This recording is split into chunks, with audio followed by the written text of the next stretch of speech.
If you don't believe your people can have a better life by coming into your company, then what are you doing? Why are you doing this? Is it just to make money? Then you're the wrong kind of cult.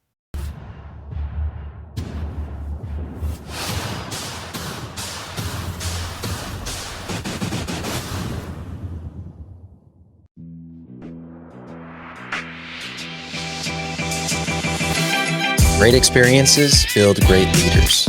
Great leaders build great teams. This is Building Great Sales Teams.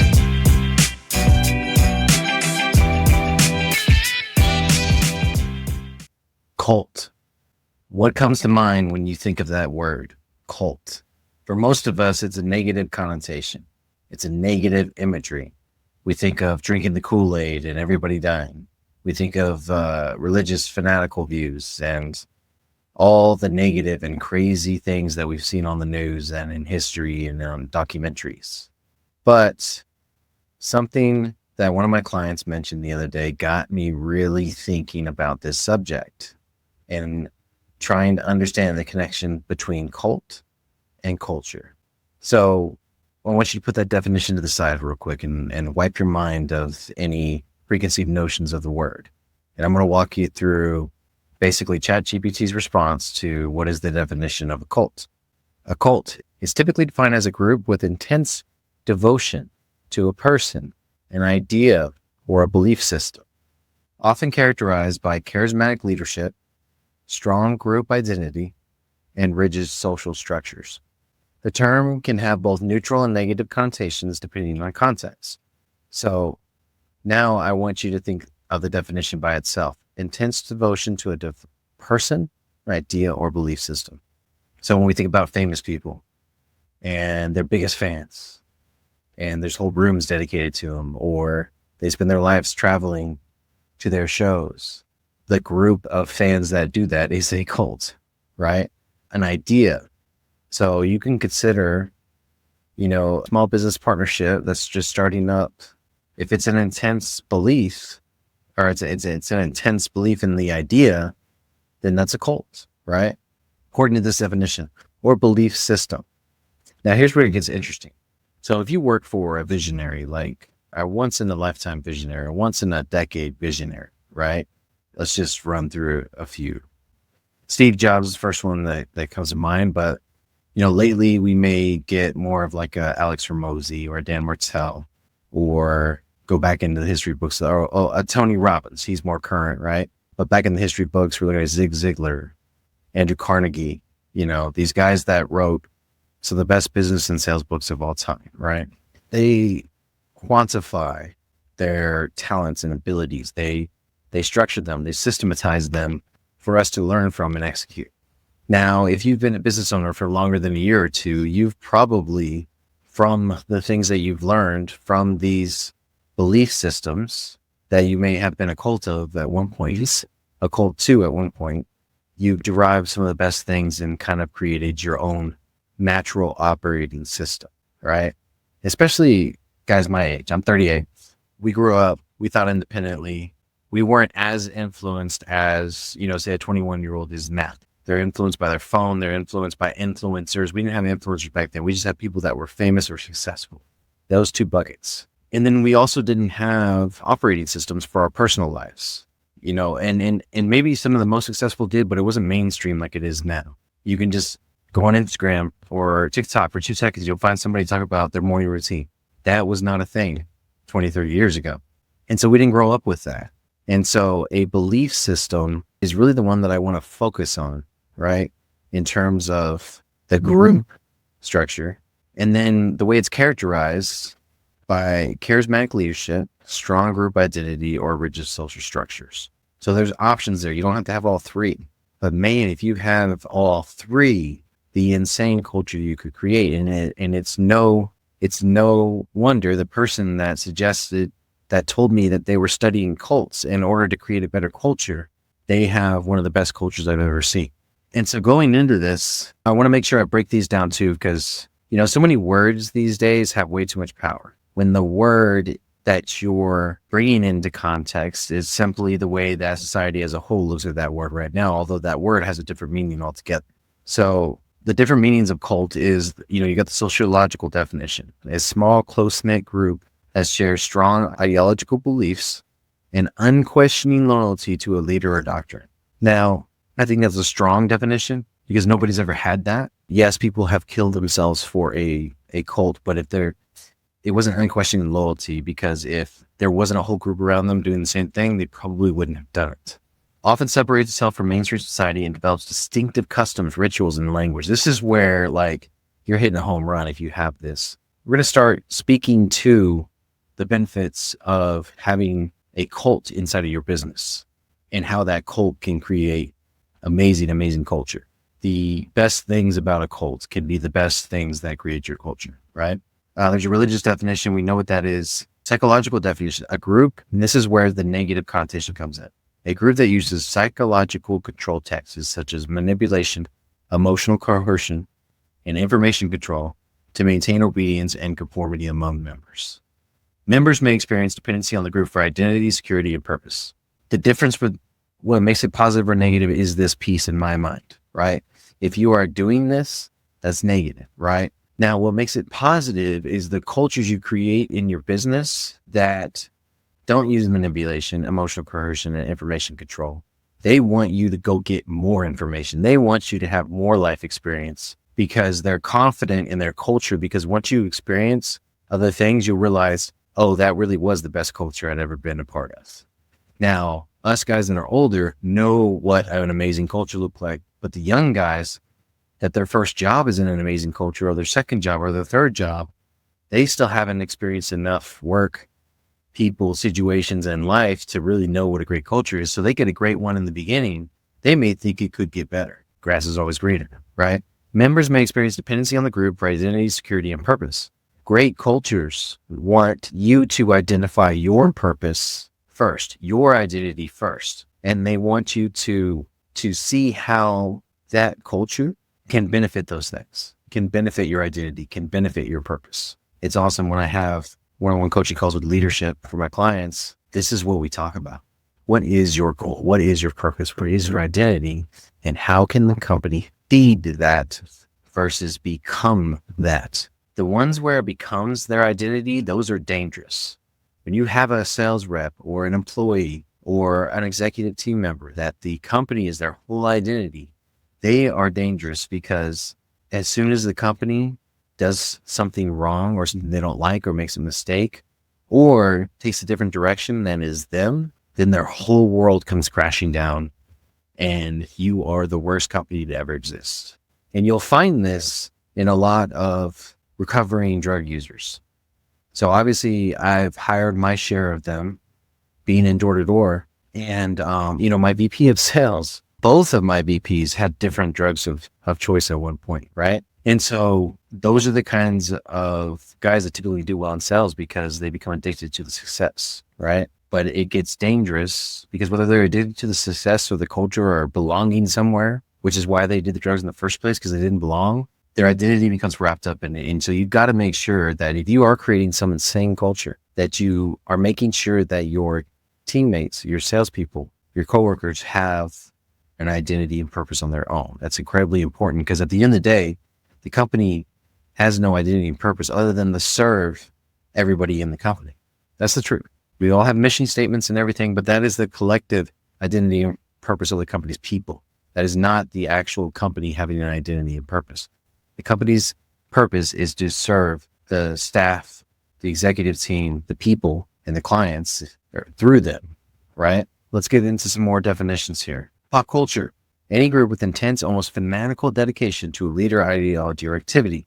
Can apply to business, self-help movements, political factions, or fan bases that exhibit cult-like behaviors. And so now we know all the different definitions, the ways that this cookie can crumble, right? And so I want to go through, and this is just for fun, guys. I don't actually believe this. I have created great cultures. My clients have created great cultures by trying to create great cultures. They did not say, hey, what's great about a cult? And let me create a great culture. The client that I'm talking about had an amazing culture already. They just wanted to figure out, okay, but what makes a cult so sticky? And maybe those are things we can use for our culture. So let's walk through it real quick. The first thing, and you're going to think I'm teaching a business class at some point, but the first thing that creates a great cult, I'm going to make sure I say this right. The first thing that creates a great cult is a clear, compelling vision, aka a strong belief system. A clear, compelling vision and a strong belief system.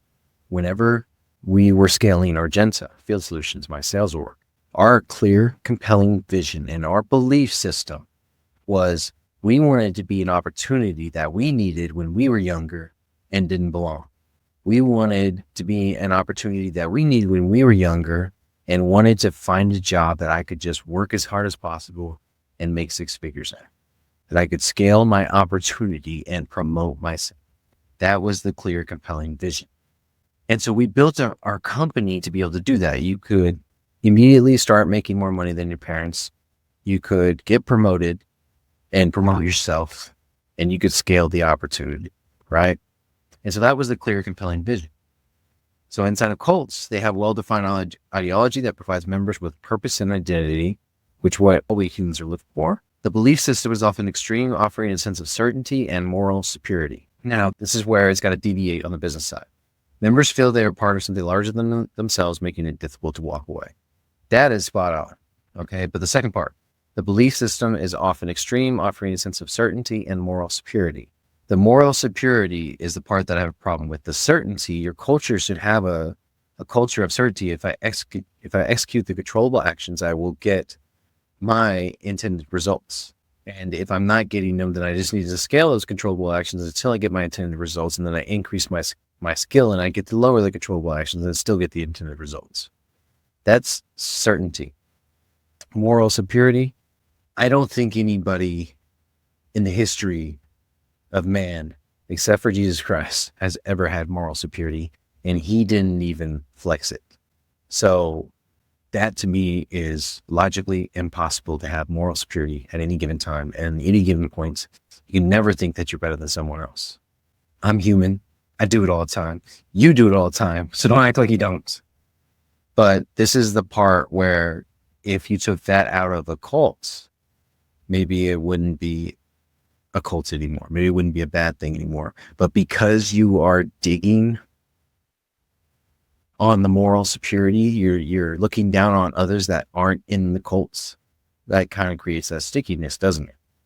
And so the question is, and the thing that I would challenge you with on this clear, compelling vision is, how do you do it without creating moral superiority? You know, there's a roofing company, linear roofing.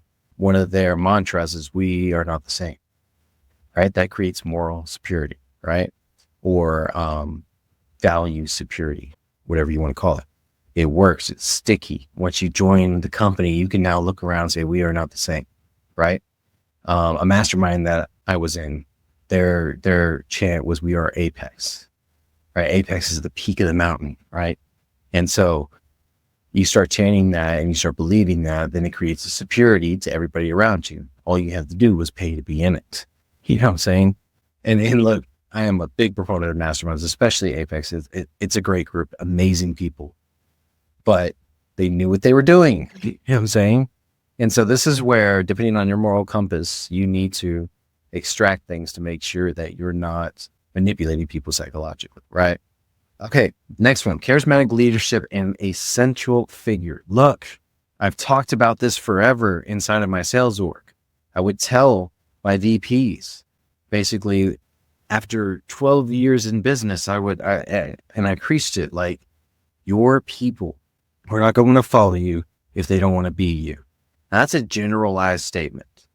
But what I mean by be you is have a, rental property, have a nice vehicle, own a home, So again, we were in door-to-door sales. So the bar for the example was not very high up until later in my career. And I found self-development. I started raising that example, and inevitably that's what had me leave my business in the long run. Right.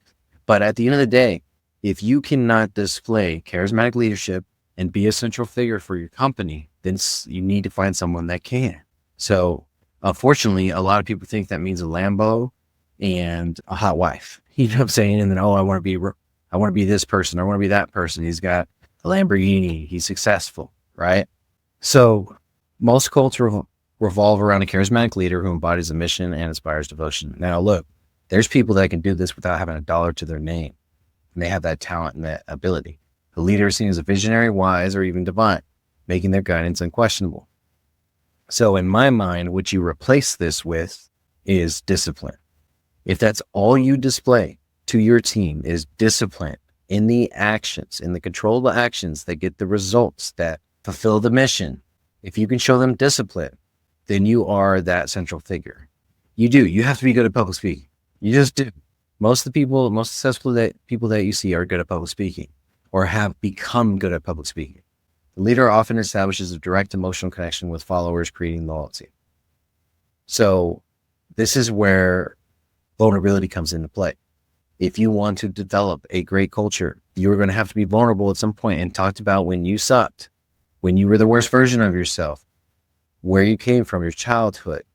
Let's just say you have absolutely no trauma. The vulnerability is in the daily things too. Now, wanting to get out of bed in the morning. Now, wanting to do the work that you're telling everybody to do, but you do it anyways. The vulnerability, in my mind, establishes that direct emotional connection with your followers, employees, sales team, whatever you want to call it, right? And that creates loyalty. It's like, oh, dang, I've seen Doug develop. Or I've seen Doug get real with me, told me about his first marriage and why it failed. And then he remarried, you know? And so when you can be vulnerable with someone, that establishes a connection which is necessary for a cult and a great culture. So the next one is a strong sense of belonging and community. So this one is pretty simple. You know, when you think of developing culture, a lot of times the first thing that HR will do is throw a pizza party. Because they know at the end of the day, when you don't have work to do, it is a designated time not to work. That is when people connect, when people bond. And so they'll throw a pizza party or they'll do a competition. You know, in the sales org world or in the sales group world, we would always do like team nights, right? Team nights, we go hang out. We talk about girlfriends, wives, create bonds, create connections, you know. It may not, you know, some of the best friendships and relationships have came from these teams. But at the end of the day, it's about having a genuine interest in the person fighting next to you and wanting them to win. That is part of a great culture, right? But you can't create that if you don't give it space. So you got to give the space for that strong sense of belonging and community. All right, the next one that is necessary for, or not necessary, that is characteristic of cults is rituals, symbols, and shared language. Okay. Rituals is a big one. Every company in the world has a ritual, whether it's the way that they fulfill their services, whether it's a weekly sales or ops or leadership meeting, you have rituals. So obviously that box is checked off. Symbols, logo for the business, right? Logo for the business, or maybe even be like a hand gesture or something that you guys do when y'all do really well. And then probably the most common one is shared language. So I remember when we would make a sale, we would call it a boom, right? So there'd be the letters boom, there would be the Jiffy booms, there would be explosion, Jiffies, all kinds of stuff when somebody made a sale. And it would create this dopamine effect that every time I made a sale, I got all this interaction, engagement, reaction, right? That is cultastic. So yes, I agree with everything there, but the way that they're using it in actual cult is use ritual symbols and unique terminology, reinforce identity and belonging, which yes, I agree with. Repeated practices in the insider language make the group feel special and distinct, 100%. So when somebody comes new into the group, you're teaching them the language of the company. This reinforces commitment as members associate their daily habits with the cult's ideology. Now, as long as your culture is good, this is not a bad thing. You want, you know, on this team that I keep talking about that has a great culture, they establish daily habits of working out, of reading, of meditating, of breath work. That is part of the culture in the company. Next one is high standards and strong internal accountability. I don't think I have to go into this one a lot. I think I preach on this a lot when I talk about scorecards and everything, but let's see how it relates to cults. Members are held to strict behavioral standards, ensuring full immersion in the ideology. So I'm a big fan of separation of church and state. When you're young, you can be all about the company and the work and your career. But as you get older, like that, there's something that doesn't cross that line, and you don't mess with the ideology of my family. Now, chances are we align on ideology, but it's not full immersion, not at all. Self-policing and peer pressure keep members in line, reducing the need for external enforcement. Hell yes. That's what it's all about. Lifting your brother up when he's feeling down and he's having a bad sales day. Say, hey, one more door, brother. Let's go out and get it.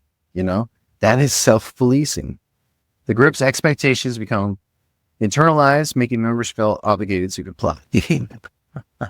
Comply is a strong word, but in a great culture in a business, the business version of that is going to be obligated to support.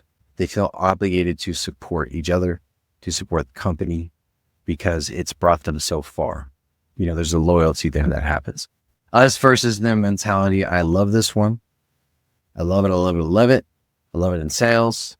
I love it in culture, but cults use it a little differently. Cults often define external enemies or emphasize their uniqueness to strengthen their group cohesion. Fair. They create a narrative where outsiders are seen as misled, dangerous, or inferior. That's the part I don't agree with. We're getting back to the moral superiority type stuff. Obviously, this is the bad side of cults. This reinforces dependency as members feel they must stay to avoid external threats. Yes, I'm okay with that. I'm okay with that because it's not to avoid external threats. It's to avoid internal complacement, right? When I look at my client's culture, the culture we had back in the day, we wanted to stay not just for the money or the opportunity, but for the accountability and the avoiding internal complacement. Because we knew if we were out there on our own, we didn't have our culture with us, our team culture with us, that we wouldn't be as accountable, right? It's a very difficult thing to be solo and to be disciplined. All right, promise of personal transformation of growth. Cults often promise enlightenment, salvation, or a better life to attract and retain members 100%. If you don't believe your people can have a better life by coming into your company, then what are you doing? Why are you doing this? Is it just to make money? Then you're the wrong kind of cult. They offer structured paths, self-improvement, creating a sense of progress and achievement. So this is where like gamifying, creating point systems. We've seen a lot of softwares do this lately. And then of course, awards and stuff like that, right? Members feel they're constantly evolving, making it harder to leave Ninja. 100%.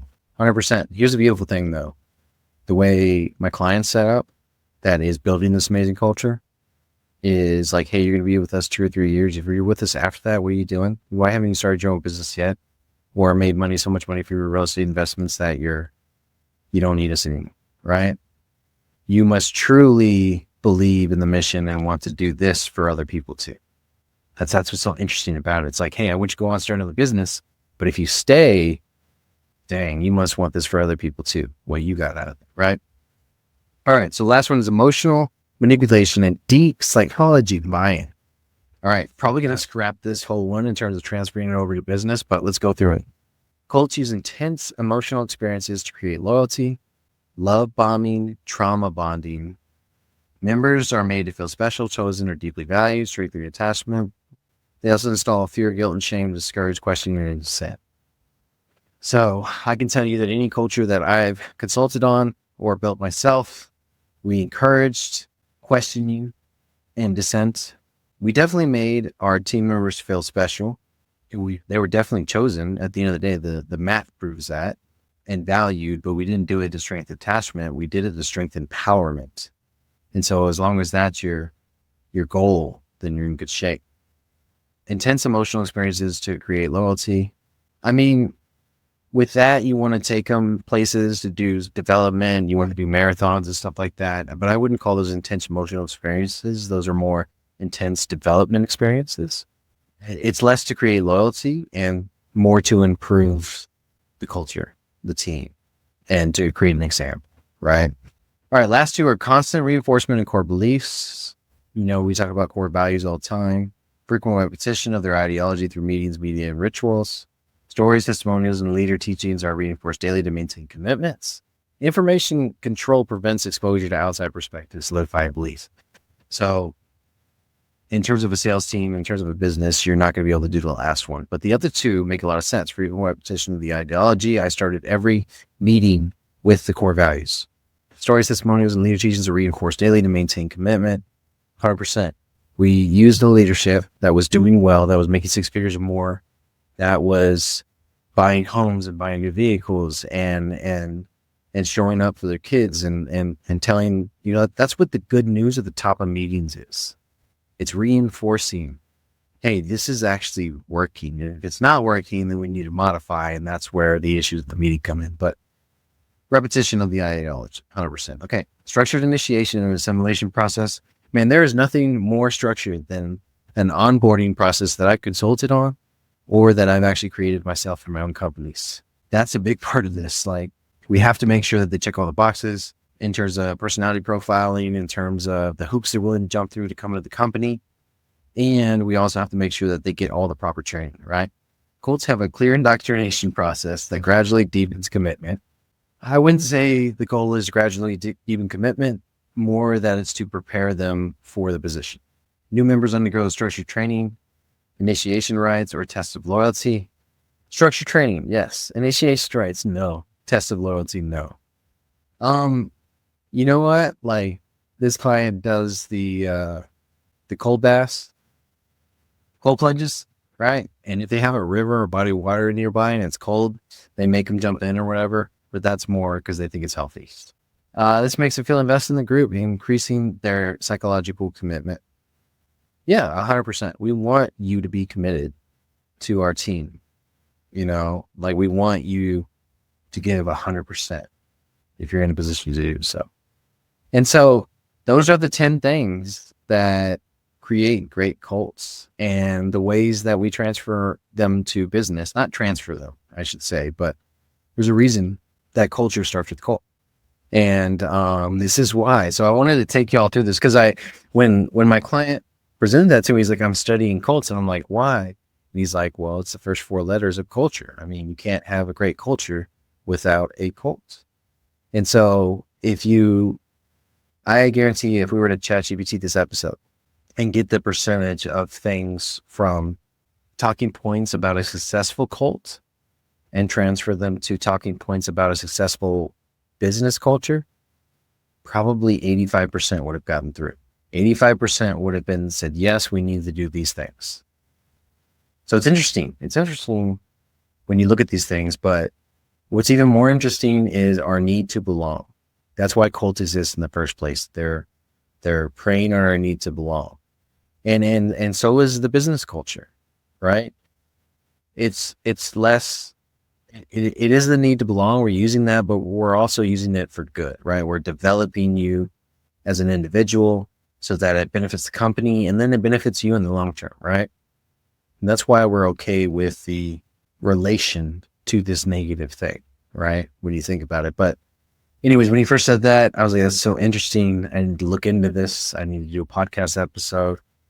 And so I don't have his permission, so I'm not going to give him credit on here. But if he wants to, he can throw a comment or whatever and say, heck yeah, brother, this is what it's all about. But yeah, and what's interesting about this too is like so much of this is belonging, believing. And when you think about why we were made and what we were made for, it makes sense. We were made to worship, right? We were made to belong to a father, and so it makes sense to me. That's what I believe, and that's what I think it all points to, and why the devil can take advantage of that and point you in the wrong direction. Take advantage of the way that you were made. He knows exactly how you were made and what buttons to push. And so watch out for that, or you might end up creating a cult instead of a culture. All right, guys, that's episode 320 for you. And as always, let's get building.